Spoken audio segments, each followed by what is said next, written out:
Mr. Dipen Shah, Director, Prime Margo, one of the largest manufacturer of complete extrusion, pipe extrusion lines.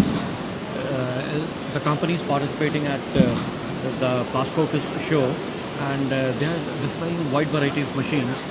Mr. Shah, tell us what kind of machines are they showcasing at the exhibition? See, we have showcased a complete solution for making pipes.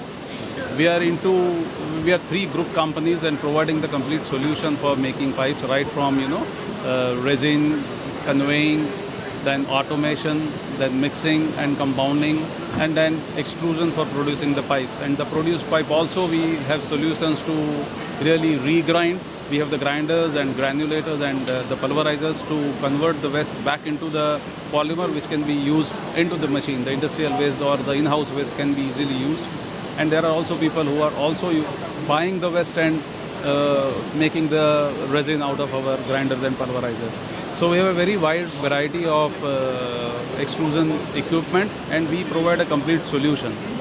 So, with infrastructure is building up very fast in the country. Yes. New societies are residential societies and buildings are coming up. Yeah. So, is there any new kind of pipelines that you are planning to actually manufacture in the near future?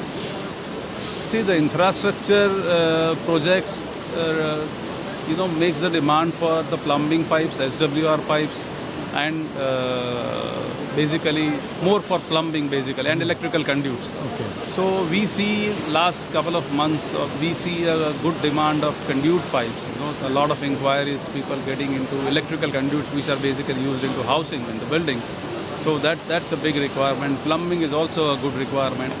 And other pipes, which are the grey pipes or irrigation pipes, it's more bought by the government into the projects or irrigation projects, that we see a little slowdown.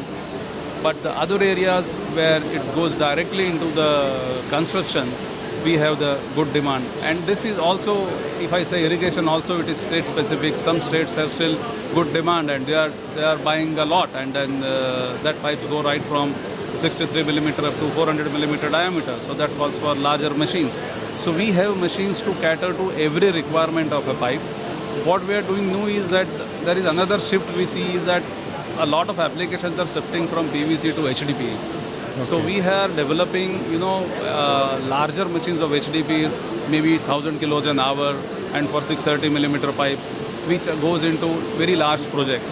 So that's the development. We are also talking very closely to get a licensed technology from a European company. So that is something which is the next step we are taking to... For the HDPE pipeline? For the HDPE pipeline, yes. Okay. So that's the next big step for us. Mm-hmm. And we are also expanding. We are looking for a space which will be at least 2.5 times what we are operating. So we see a lot of growth in this sector, and we are committed, and there are two things. There is a growth as well as we are changing our approach, and we are basically lifting ourselves to cater to the premium segment, which we were earlier not doing so aggressively. So we are getting into the premium segment. We have products for all the segments, but we are focusing now more into premium segment, and then that's the reason we are getting technology, and we will be soon after that getting the technology for PVC also. So by when we expect some kind of a technological JV? Maybe to be very frank, in the next show when you are interviewing, we'll have that very much on the... So European on company, the you mean to say that from where in Europe, any particular part of Europe, any geography that you are actually... Europe has a lot of pockets of technology, and we are talking to one or two of them, and we'll conclude soon. Okay, and the expansion is going to be it's a plant expansion or at the same location, or some new plant? No, we will have to go for a new location. The same location has the space limitations. Okay. So we are going for a new location. So the current plant will actually exist there, and it's going to be a second plant? Yes, it's going to be a second plant. It's somewhere in western part of the country, or it will be in the periphery of Ahmedabad. Okay. And what kind of machines are actually displayed here? Any new models or the existing ones? that you are displaying? No, this conical extruder is a new model. Okay. I cannot say totally new because we have some of them supplied, but then that's the new one with respect to the increased output capacity.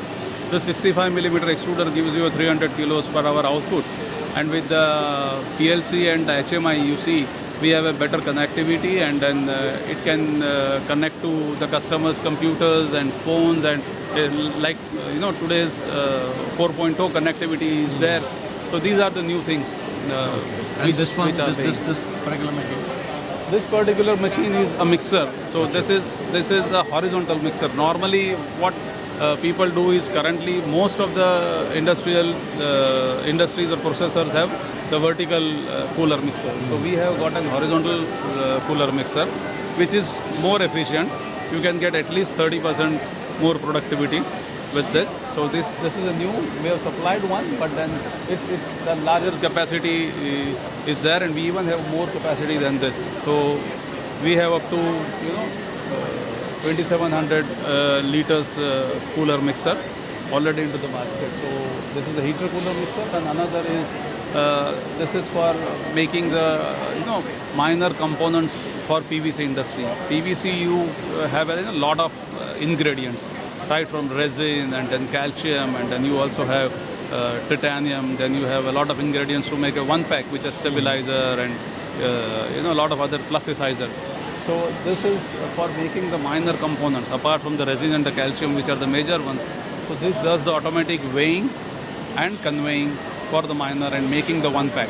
A lot of people buy one pack ready-made from the market, but they can do in-house and do this minor conveying. And we also have conveying for the resin and calcium as well. So we have a full automation under the one roof. I can show you if you come there. Can you move? Okay. Yeah.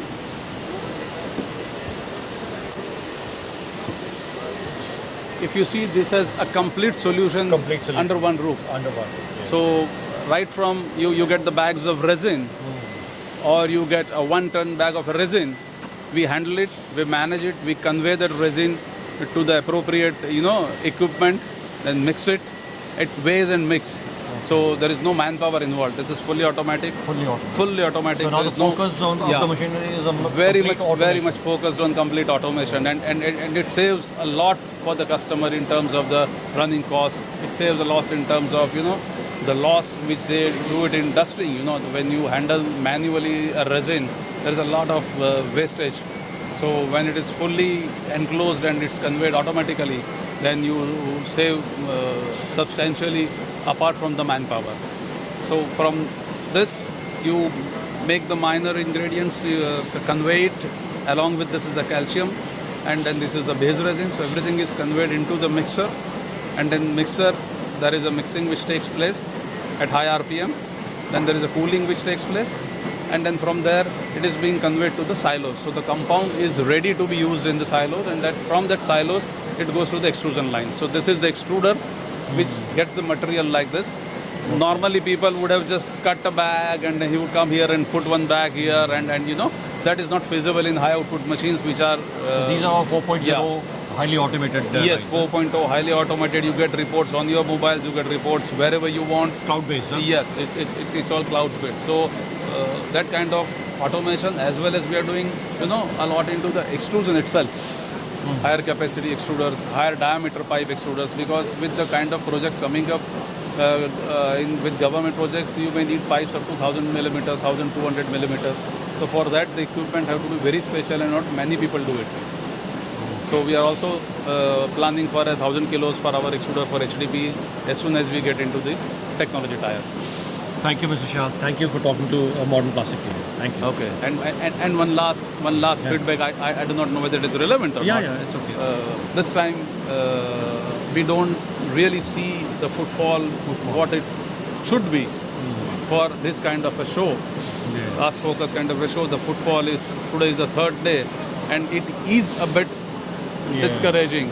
No, and this may be the feedback from many of others to you. So this was just a message. I don't know whether it goes to the organizers. The first thing is why a lot of people have not come, because this is the first show at this place.